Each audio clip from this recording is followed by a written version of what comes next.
Now that's a great scripture, but it's not what I'm preaching on today. Because last week I started last week we started a new sermon series. I'm calling it our Advent of Advent series. I'm hoping we can prepare for the time of preparing for Jesus to enter our lives afresh by focusing on how we are to approach our Jesus story. We're looking at Matthew's genealogy of Jesus, the first 17 verses of his gospel. So-and-so the father, so-and-so the father, so-and-so the father, so-and-so the father, so-and-so. 14 generations, 14 more generations, 14 more generations. With this, Matthew gives us a frame for our Jesus picture. We get a picture of what this Jesus story means to us by Matthew's take on where Jesus comes from. What tradition does Jesus stand in? What's the lineage that shaped this person? This is what Matthew gives us with this genealogy, the dots that make up the line that bring us to Jesus. And this approach helps set our hearts in the right place to take Jesus in. I know the scripture is hard to read or to listen to. That's why I'm not going to read it for you every single week again. So many names. So many people God uses to bring about his work in Jesus. Each so important, each with such a unique story. So many names, so many God uses to bring about his work in Jesus. And these names, they're not all of the people who you'd expect, or even the kind of people who you would expect. So last week I talked about Abraham, Isaac, and Jacob. Abraham, Isaac, and Jacob. Can any of you real good Bible readers guess who the next piece might be? Abraham, Isaac, and Jacob. Jacob had a really famous son. He had a really fancy coat.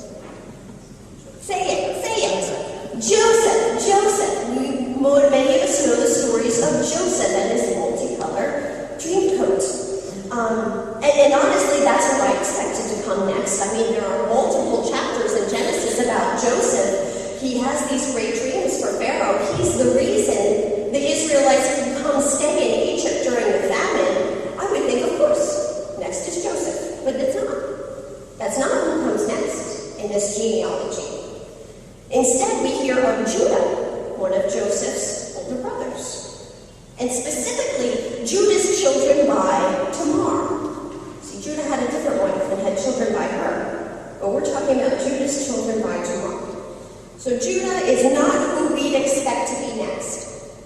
All the weight that's given to Joseph. And much less expected is the naming of a woman in the genealogy. That's just not really done. That's very unusual.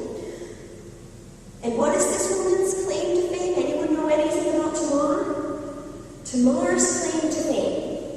She played the harlot to trick her father-in-law into impregnating her. And yet, Tamar's is a story of righteousness. That's the summation given by the other major character in the story, Judah, who says in the 26th verse, "She is more righteous than I." So what does this story have to teach about righteousness? And what do we learn about the righteousness of Jesus in this story? Well, let's take a look at this story. First, I'm going to tell you where to find it, because it's really oddly stuck in there. You're reading along in the Genesis narrative, and you get to Jacob and his sons, and Jacob has a favorite son, Joseph, and he gives Joseph the coat, and Joseph has a dream that really pisses off his brothers. So his brothers decide to throw him in a pit to kill him. change their mind in the last minute and sell them into slavery. And then all of a sudden we skip to Judah and Tamar.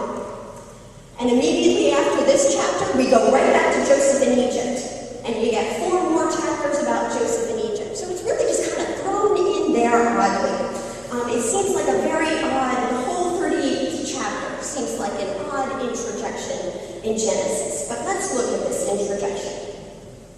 Genesis 38. It happened at that time that Judah went down from his brothers and settled near a certain Adulamite whose name was Haran. Then Judah saw the daughter of a certain Canaanite whose name was Shua. He married her and he went into her. Stop right there.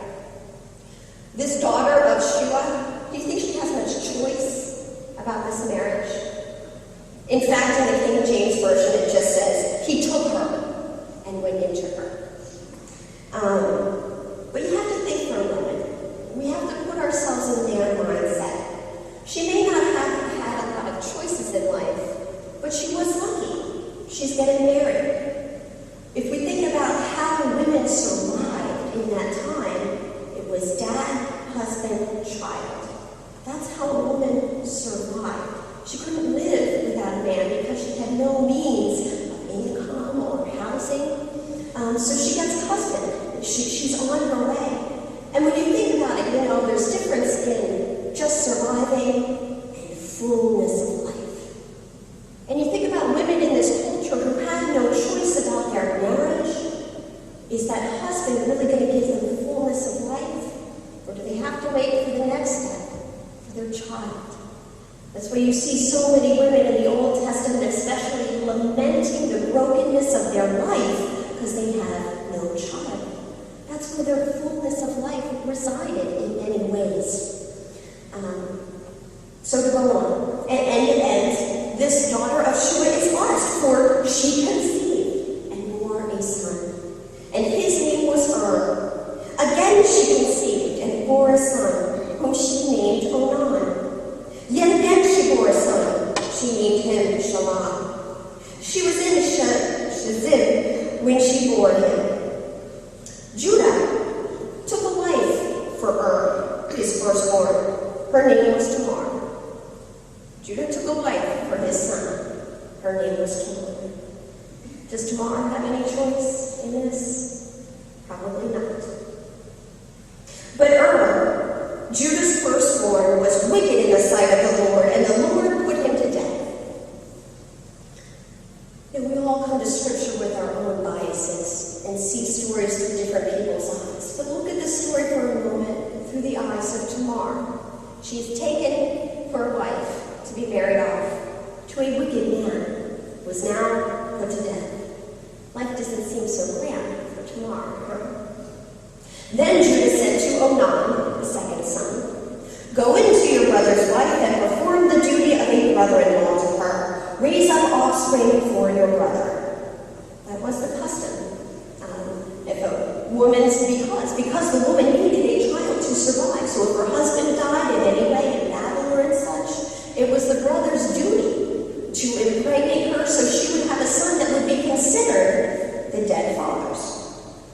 But since Onan knew that the offspring would not be his, physically it's his, and culturally it is not, he spilled his semen on the ground whenever he went into his brother's wife, so that he would not give offspring to his brother. Again, through Tamar's eyes, not only is this icky and gross, it's becoming quite humiliating. What he did was displeasing in the sight of the Lord, and the Lord put him to death also. Now she's got no husband. Then Judah said to his daughter-in-law Tamar, "Remain a widow in your father's house until my son Shelah grows up."